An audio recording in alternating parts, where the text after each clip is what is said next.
The alien princess was mocking the human warrior. Her mother shouted at her, "Kneel now!" The quantum distress beacon screamed through Captain Kalen Reeves' neural implant at precisely 0347 ship time, jolting him from dreams of his mother's apple pie and into the cold reality of deep space. He rolled out of his acceleration couch, cybernetic arm whirring softly as servos compensated for the artificial gravity fluctuations that always plagued the Endeavor when she drifted too close to exotic matter fields. "Aria, report," he mumbled, stumbling toward the bridge while his organic hand fumbled for the coffee dispenser that never quite dispensed actual coffee. "Good morning, Captain Sunshine," came the melodic voice of his AI companion, her holographic form materializing as a shimmering blue woman who seemed perpetually amused by human limitations. "We've received what I can only describe as the galaxy's most politely threatening diplomatic invitation." Kalen paused, brown liquid that tasted vaguely like recycled engine coolant halfway to his lips. "Come again." The main view screen flickered to life, displaying a transmission encoded in quantum harmonics so complex that the ship's computers were still arguing among themselves about how to properly decrypt it. The message bore an official seal that seemed to shift and flow like liquid mercury, defying the laws of holographic projection. "The Valorian Empire requests the honor of Captain Kalen Reeves' presence for urgent diplomatic discussions," Aria translated, her voice adopting an artificially pompous tone. "They've been remarkably specific about wanting you personally, which is either very flattering or deeply concerning. Possibly both." "Valorians." Kalen set down his not coffee and moved to the navigation console, where stellar cartography painted the surrounding nebula in false color glory. "I thought they were a myth. Deep space traders' tales to spook rookies." "Well, either someone's playing an extremely elaborate prank involving impossible quantum encryption, or we're about to make first contact with a species that makes the Andromedans look like friendly neighbors." Aria paused dramatically. "Also, they somehow know about your little adventure at Titan Station, which is interesting considering that battle happened in a classified military zone approximately 3,000 light-years from here." The Helix Nebula stretched endlessly before them, its crystalline debris fields catching starlight and fracturing it into impossible colors. Somewhere in those depths, according to the transmission's coordinates, lay Valorian space. Kalen had heard whispers in asteroid belt cantinas about elegant aliens with strange ears who could bend spacetime like origami, but he'd always assumed such stories were the product of too much Centauri whiskey and not enough oxygen. "How long to reach their coordinates?" he asked, already knowing he was going to accept this insane invitation. "At maximum hyperdrive velocity, accounting for the nebula's spatial distortions and the fact that our navigation computer keeps insisting that the destination doesn't actually exist, approximately 72 hours. Aria's form shifted, crossing her arms in a gesture of mechanical disapproval. "I should point out that accepting unmarked invitations from mysterious alien empires violates roughly 17 different Terran fleet safety protocols." "Since when do we follow Terran fleet protocols?" "Since never, which is why we're still alive and they're still filing paperwork about our creative interpretations of standing orders." The AI paused. "Though I must admit, this particular breach of protocol could result in either historic diplomatic breakthrough or spectacular molecular dissolution." Kalen moved to his captain's chair, settling into the worn synthetic leather that had molded itself to his frame over countless voyages. Outside the viewports, space twisted in ways that suggested they were already traveling through regions where physics became more of a polite suggestion than a rigid law. "Set course for Valorian space," he decided. "And Aria, start brushing up on your diplomatic protocols. Something tells me we're going to need them." "Already on it, Captain. Though I should mention that my research into Valorian culture has yielded some fascinating contradictions. Apparently, they consider laughter to be a fundamental force of the universe, ranking it somewhere between gravity and electromagnetism in terms of cosmic importance." "That explains a lot about the galaxy's sense of humor," Kalen muttered as the Endeavor's hyperdrive began its startup sequence, reality blurring at the edges as they prepared to leap into the unknown. The ship shuddered once, then vanished into hyperspace, leaving only the faint echo of quantum wake signatures and what Aria swore sounded suspiciously like distant, melodic laughter carried on impossible cosmic winds. The hyperspace exit klaxon wailed through the Endeavor just as Kalen was discovering that military rations labeled beef stroganoff bore no resemblance to either beef or any recognizable Earth cuisine. He abandoned his meal and rushed to the bridge, where the main view screen revealed something that made his cybernetic arm sensors go haywire with excitement. Valoris Prime hung before them like a jewel crafted by gods with exceptional taste and unlimited budgets. 3 moons danced around the world in perfect synchronization, each one crowned with cities that pulsed with bioluminescent patterns visible even from this distance. The planet itself defied conventional wisdom about habitable worlds. Towering spires of what appeared to be living crystal pierced through aurora-painted clouds, while continents shaped like musical notes stretched across sapphire oceans. "Arya, please tell me our sensors are malfunctioning," Kalen said, settling into his captain's chair with the careful movements of someone whose worldview was currently being reconstructed at the molecular level. "I'm afraid not, Captain. According to our scans, those crystal formations are not only alive but are currently humming in B-flat minor. Also, local gravity appears to be more of a democracy than a dictatorship. It takes suggestions rather than demands." Before Kalen could process the implications of democratic gravity, a formation of Valorian escort ships emerged from what had appeared to be empty space. The vessels moved with a fluid grace that suggested their pilots had never heard of inertia, performing maneuvers that should have reduced their crews to component atoms, but instead looked remarkably like an elaborate ballet. "Incoming transmission," Arya announced. "They're requesting permission to escort us to the planetary spaceport. Very politely, I might add. It's refreshing after our usual encounters with beings who prefer to shoot first and ask questions while looting the wreckage." The lead escort ship pulled alongside the Endeavor, close enough that Kalen could see its pilot through crystalline viewports. His first glimpse of a Valorian left him speechless, an elegant being with features that seemed carved from starlight itself, crowned by elongated ears that curved gracefully upward like delicate question marks. The pilot raised one hand in what was presumably a greeting, though it looked more like a blessing from a particularly photogenic deity. "Captain Reeves," came a melodic voice through the communication system, each word carrying harmonics that made the ship's hull resonate like a tuning fork. "I am Flight Commander Zephyra. We are honored to guide you through our atmospheric layers, though I must warn you, our traffic control system operates on emotional resonance rather than traditional vectors." Emotional resonance. Kalen glanced at Arya, whose holographic form was flickering with what appeared to be barely suppressed amusement. "Indeed. Our spacecraft respond to the pilot's mental state. Anxiety causes erratic flight patterns, while confidence produces smooth trajectories. I suggest maintaining a state of calm optimism during our descent, lest your vessel begin performing involuntary aerobatics."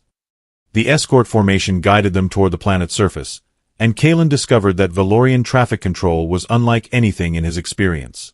Rather than following rigid flight paths, the spacecraft wove through the atmosphere in flowing patterns that resembled a 3-dimensional musical score. Other vessels, ranging from elegant personal transports to massive cargo haulers that looked like flying cathedrals, danced around them in perfect harmony. "Arya, are they actually choreographing this entire approach sequence?" Kalen asked as a cargo ship gracefully pirouetted past their starboard side. "It appears so, Captain. I'm detecting quantum entanglement between all vessels in the traffic pattern. They're essentially thinking as one organism while maintaining individual consciousness. It's either the most sophisticated traffic management system in the galaxy or the most elaborate synchronized swimming routine ever attempted." Their descent brought them closer to the capital city of Luminareth, where Kalen's understanding of urban planning underwent another fundamental revision. The city wasn't built so much as grown, with structures that pulsed with organic rhythms while maintaining architectural lines that satisfied some alien aesthetic sense. Gardens floated at various altitudes, connected by bridges of crystallized light that sparked with bioluminescent patterns whenever someone crossed them. The spaceport itself challenged every assumption about ground-based facilities. Landing pads hung suspended in mid-air at different levels, connected by transit tubes that seemed to exist in several dimensions simultaneously. Kalen watched cargo being unloaded from a transport that was clearly bigger on the inside than the outside, while dock workers with those distinctive elongated ears moved with efficiency that bordered on precognition. "Welcome to Valoris Prime," Flight Commander Zephyr's voice carried new warmth as the Endeavor settled onto a designated landing pad that adjusted its size to accommodate their ship. "Ambassador Lyrics will meet you shortly to begin your orientation to our customs. I should mention that our universal translators occasionally interpret human expressions quite literally, so please avoid idioms involving violence or bodily functions." As Kalen prepared to disembark, Arya materialized beside him with an expression of artificial concern. "Captain, I feel obligated to point out that we're about to make first contact with a species that has apparently mastered physics, aesthetics, and synchronized flying. Try not to embarrass our entire civilization within the first 5 minutes. No pressure there, Kalen muttered, checking his sidearm out of habit before remembering that shooting problems probably wouldn't work on beings who treated gravity as a polite suggestion. The airlock cycled open, and he stepped onto Valorian soil for the first time, breathing air that tasted like sunrise and possibility. Ambassador Lyrics approached with the kind of graceful stride that made Kalen feel like he'd been walking wrong his entire life. Her elongated ears twitched with what he was learning to recognize as barely contained amusement, while her robe seemed to shift color depending on the angle of the triple sunlight filtering through the spaceport's crystalline dome. "Captain Reeves," she said, extending a hand in greeting while her ears flickered through a spectrum of blues and purples. "I trust your journey was comfortable, despite our gravity's occasional lapses in judgment?" Kalen shook her hand, noting that her skin felt like warm silk with an underlying electric tingle. "Your traffic control system is certainly unique. I've never seen spacecraft dance before." "Oh, that was nothing," Lyrics laughed, a sound like wind chimes in a gentle breeze. "You should see Rush Hour during the Festival of Quantum Harmonics. Last year, 3 cargo haulers got so caught up in the rhythm they spontaneously formed a conga line and accidentally created a temporal loop around the outer moon. They boarded what Lyrics called a resonance transport, though Kalen would have described it as a crystalline pod that hummed with barely contained energy. As soon as he settled into a seat that molded itself to his body temperature and apparently his emotional state, the vehicle began moving with the fluid motion of a fish swimming through liquid starlight. "Now, Captain," Lyrics said as they glided through streets that seemed to rearrange themselves based on traffic patterns, "I should explain how our transportation system operates. The vehicle responds to collective emotional resonance from its passengers. Calm thoughts produce smooth travel, while anxiety or stress can result in rather adventurous detours." Kalen tried to maintain a zen-like composure, but the sight of buildings that grew like trees and vendors floating in mid-air selling what appeared to be bottled aurora made his military-trained mind catalog potential threats and escape routes. The transport immediately veered left, shot upward through a tunnel of crystallized light, and began performing what could only be described as barrel rolls. "Ah," Lyrics said as they tumbled through a 3-dimensional marketplace where merchants hawked their wares from gravity-defying stalls. "I detect some tension. Perhaps think peaceful thoughts? Meadows? Gentle rain? Anything that doesn't involve tactical assessments." "I'm trying," Kalen managed as they narrowly missed a flock of creatures that looked like flying jellyfish made of pure energy. "But your city keeps violating basic laws of physics. My brain is having difficulty processing markets that exist in folded space." Arya's voice crackled through his comm implant. "Captain, I'm monitoring the transport's navigation system. It appears to be routing us through scenic areas based on your stress hormones. Current destination, the whimsical gardens of infinite regression, estimated arrival time, sometime next Thursday." The transport suddenly lurched sideways and shot through what appeared to be a waterfall flowing upward, emerging in a district where the buildings sang in harmony while their foundations tap-danced to the rhythm. Street performers juggled what looked like miniature stars while audiences applauded by changing the local color spectrum of ambient light. "This is perfectly normal," Lyrics assured him as they narrowly avoided a parade of levitating musicians whose instruments appeared to be playing themselves. "Luminareth responds to the collective consciousness of its inhabitants. When everyone's happy, the city practically dances. During the Great Melancholy of 47, everything turned gray and all the bridges started sighing." Kalen forced himself to think about puppies and peaceful sunsets, which caused the transport to execute a graceful spiral descent into a calmer section of the city. Here, the architecture favored gentle curves and structures that seemed to breathe with organic rhythms, while gardens of crystalline flowers chimed softly in the breeze. "Much better," Lyrics nodded approvingly as her ears shifted to a pleased green hue. "I should mention that we're taking the scenic route to allow you time to acclimate. Direct travel to the Imperial Palace can be rather overwhelming for first-time visitors, as the royal family's presence tends to warp local spacetime in aesthetically pleasing but navigationally challenging ways." "Warp spacetime?"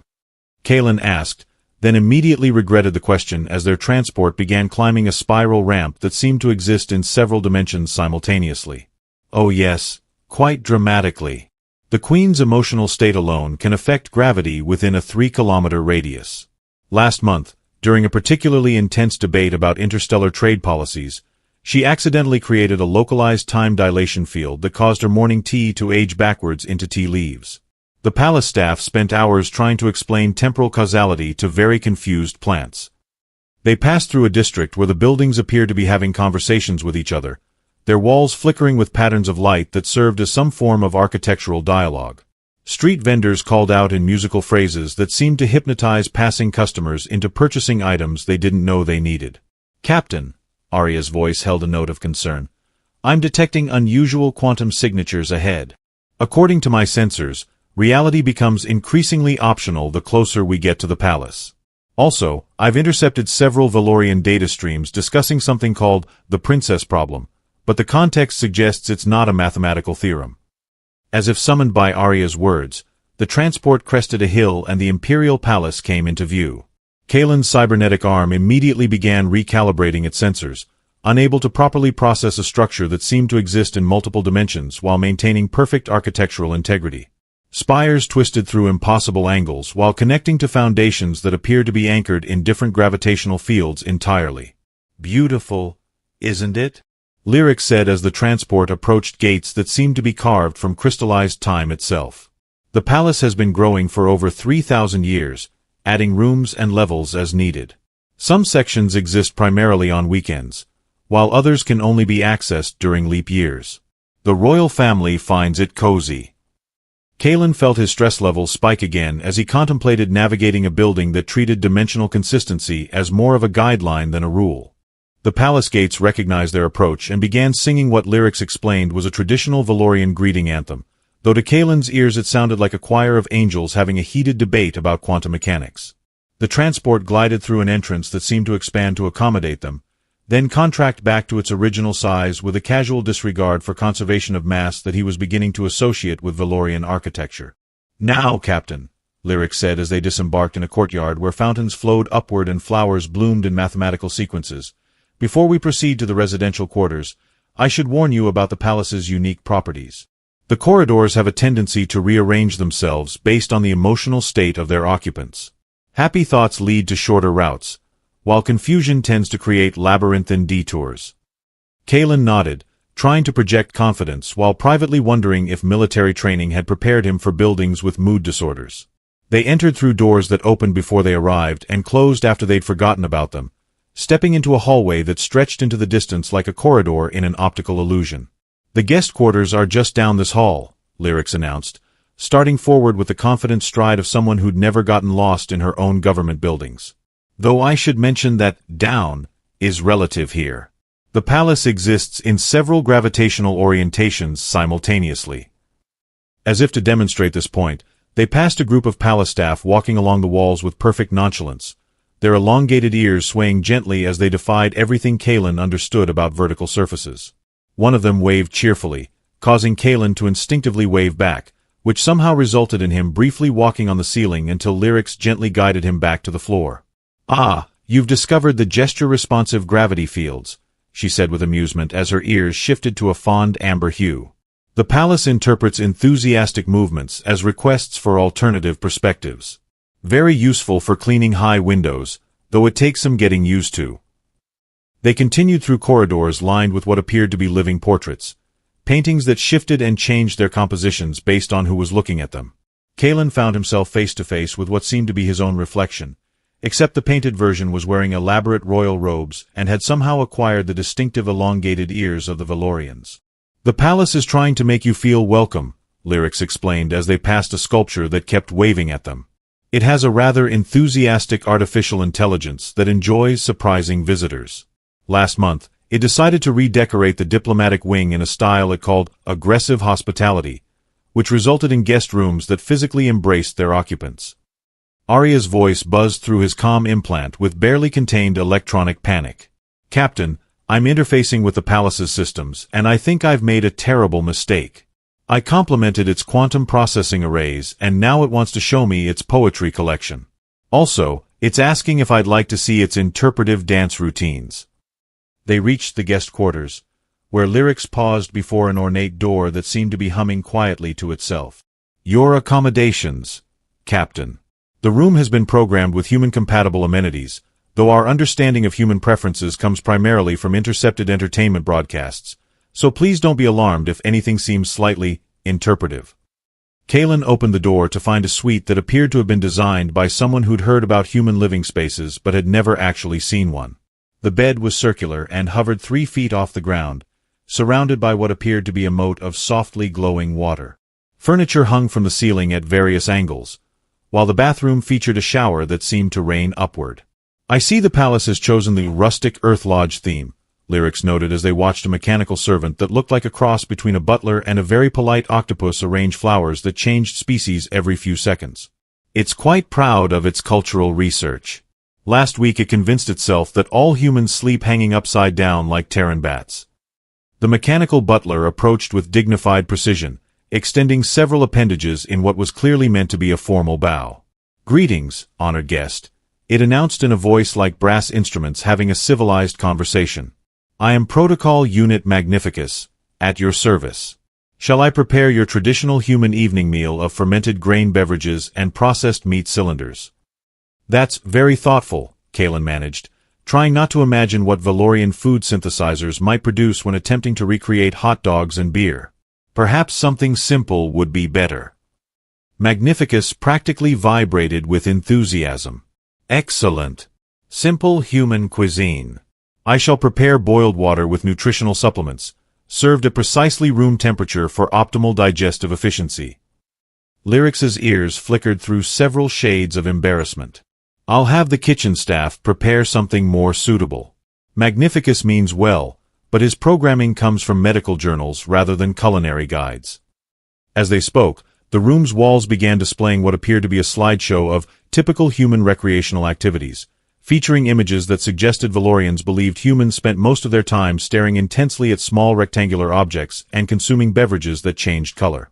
"Now then," Lyrics continued, tactfully ignoring the wall display that was now showing humans apparently communicating through facial expressions alone, "we should discuss tomorrow's schedule. The royal audience is set for the morning, which gives us time for a proper orientation session. I should warn you that Valorian court protocol can be somewhat elaborate." "How elaborate?"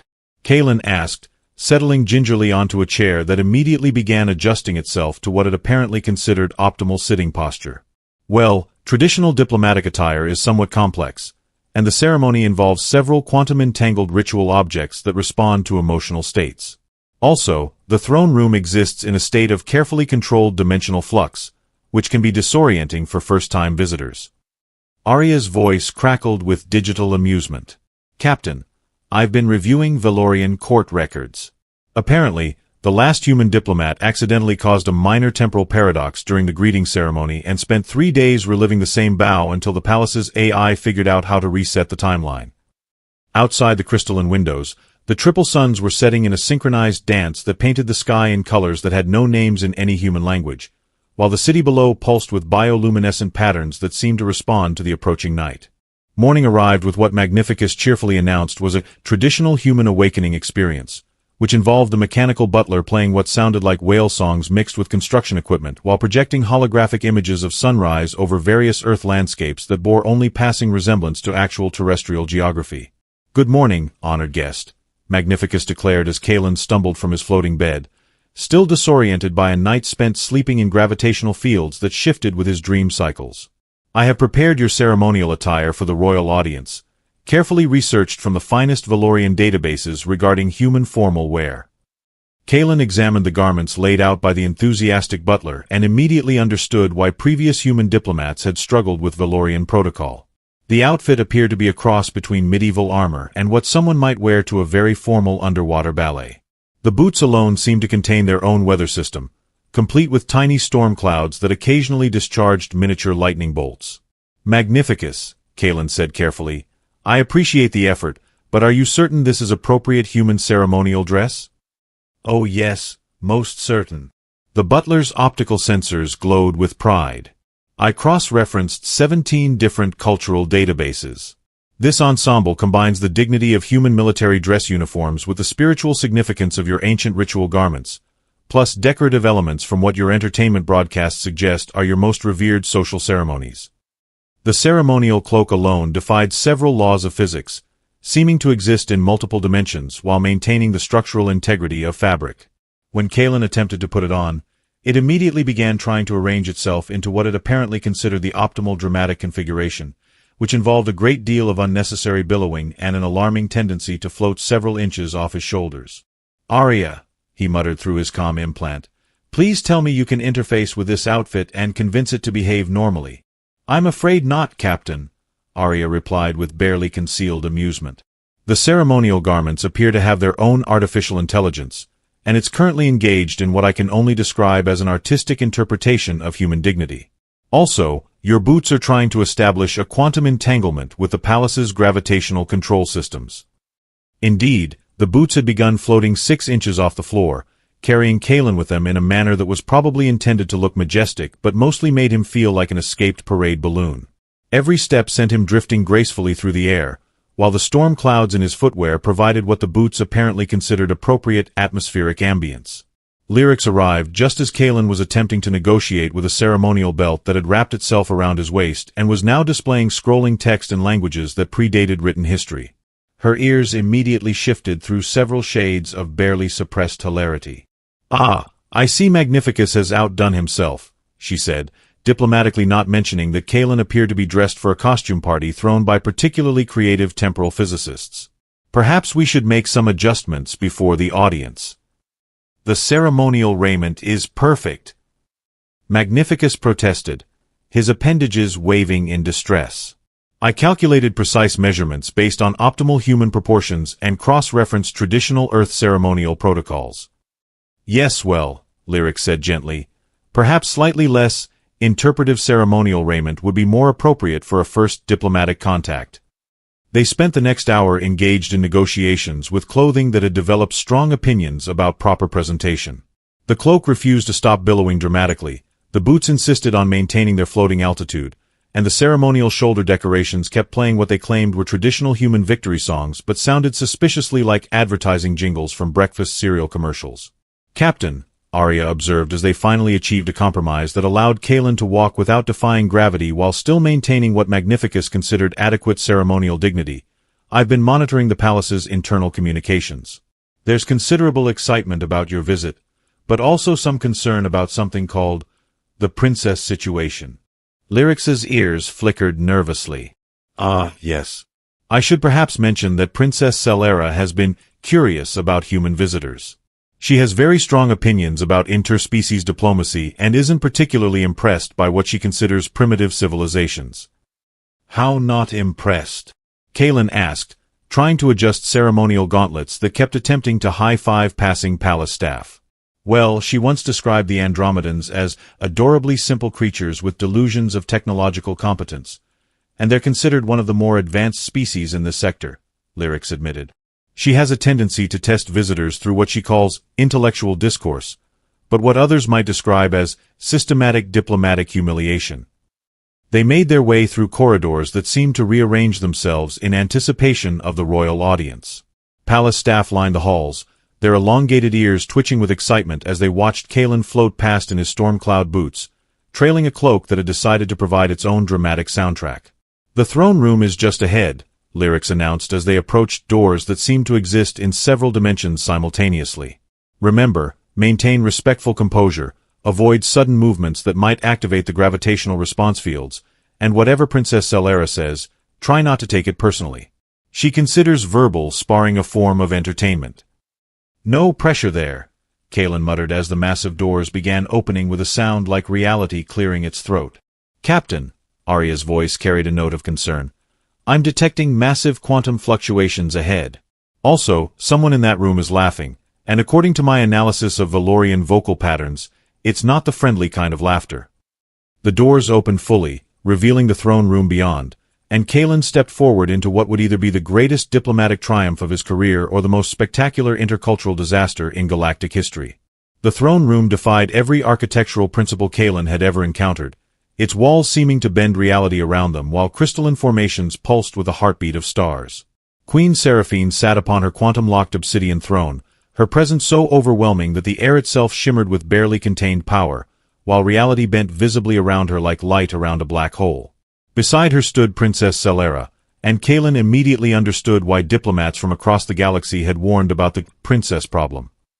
Her beauty was matched only by the obvious disdain radiating from her elongated ears, which twitched with barely suppressed amusement as she regarded him like a particularly interesting but ultimately disappointing laboratory specimen. "So," Princess Celera began, her voice carrying harmonics that made the crystal walls resonate, "this is the great human warrior whose reputation has somehow reached our distant realm." She circled him with predatory grace, her ears flickering through shades of skeptical purple. "I must confess, I expected something more substantial. Are you certain you're not simply another adorably primitive bipedal creature with delusions of competence?" Kalen's ceremonial boots chose that moment to discharge a small lightning storm, while his cloak billowed dramatically in a non-existent wind. The princess paused, one elegantly elongated ear twitching with what might have been surprise. "Interesting fashion choices," she continued, recovering her composure. "Do all humans dress like escaped temporal anomalies, or are you simply making a statement about your species' relationship with linear causality?" "Your Highness," Kalen began, then stopped as his ceremonial belt began scrolling through what appeared to be his complete military service record in glowing text. "I come as a representative of humanity, seeking to establish diplomatic relations between our species." Princess Celera laughed, a sound like silver bells being used as weapons. "Diplomatic relations? With a species that still struggles with basic spatial navigation? I've read the reports about your approach to our system. Apparently, your AI companion spent 3 hours trying to convince our traffic control that you were actually a very confused cargo hauler carrying experimental mood-altering substances." Arya's voice crackled through his comm implant with digital indignation. "That was a perfectly reasonable misunderstanding given the circumstances." "Oh, and your artificial intelligence has opinions." The princess clapped her hands with delighted mockery. "How charming. Does it also have thoughts about quantum mechanics, or is it limited to navigation complaints and what I assume are crude attempts at humor?" Kalen felt his diplomatic training warring with his soldiers' instincts as the princess continued her verbal assault. His storm cloud boots began rumbling ominously, responding to his rising stress levels, while his cloak started generating its own weather system. "Your Highness," he said, drawing on every lesson about maintaining composure under fire, "perhaps we could discuss our respective civilizations' achievements rather than focusing on our differences." "Achievements?" Princess Celera's ears shifted to a mocking shade of golden yellow. "You mean like your species' remarkable ability to wage war against itself while claiming to seek peace? Or perhaps your fascinating tendency to pollute your own habitat while dreaming of colonizing others?" The princess moved closer, her presence radiating the kind of casual superiority that could start interstellar wars. "Tell me, Captain Reeves, what exactly does humanity offer that might interest a civilization capable of reshaping spacetime for recreational purposes?" "Your military prowess? We've observed your conflicts, very energetic, but lacking in creative application of fundamental forces." Kalen's ceremonial gauntlets began glowing with accumulated charge as his patience finally reached its breaking point. Years of military discipline, diplomatic training, and hard-won experience crystallized into a moment of perfect clarity. He was done being mocked by a spoiled princess who treated first contact like a game. "Your Highness," he said, his voice carrying the authority of someone who'd faced death in the vacuum of space and lived to tell about it, "you're absolutely right." The princess paused, clearly not expecting agreement. "Humanity is young, reckless, and frequently stupid," Kalen continued, his storm cloud boots now crackling with energy. "We make terrible mistakes, fight pointless wars, and yes, we often pollute our own nest. But we also do something your perfect civilization apparently can't manage. We learn from our failures instead of hiding behind superiority complexes." Princess Celera's ears went flat against her head, but Kalen wasn't finished. "You want to know what humanity offers? We offer the perspective of a species that's still growing, still making mistakes, still fighting to become better than we are. We don't reshape spacetime for fun. We use it to explore, to discover, to push boundaries that comfortable civilizations consider impossible." The throne room fell silent except for the gentle humming of crystalline walls and the occasional rumble from Kalen's increasingly agitated footwear. Then Queen Seraphine's voice cut through the chamber like a blade forged from absolute authority. "Kneel now."